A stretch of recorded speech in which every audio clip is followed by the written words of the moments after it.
It's France's biggest food group, but back in the early days, Danone was just a family-run Spanish business. In 1919 in Barcelona, Isaac Carasso was the first one to start mass-producing yogurts, naming them after his son Daniel. He used to call me Danone when I was little, but Danone with no E can be a surname, and it was more difficult to trademark. So my father added an E to the end. A decade later, a grown-up Daniel began to market his father's yogurts in France, his motto to produce dairy products that are both tasty and healthy.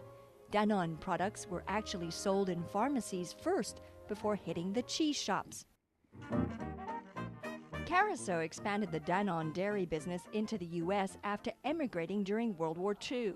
It was to please the Americans that he came up with a fruit-flavored version of yogurt. And to please dieters, Danone introduced the first fat-free versions in the 60s. But the empire really took off after Danone's merger with glass and bottle maker BSN in 1973, and new management led by its chief Antoine Riboud. Today, Danone is the world's top dairy group, but anchored in its heritage. Current chief executive Franck Riboud, Antoine's son, says Daniel is like a father. Would you do it again the same way? The first thing I would say is that to do something well, you have to be passionate. Passion and risk-taking will be needed to keep Danone on top in the current economic context.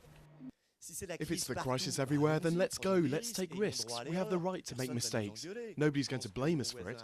Daniel, who's sitting right here, had to reinvent himself several times. A global empire that is trying to keep its family-style roots. For the 2,500 people employed in France, Riboud is adamant closing factories is not on the agenda.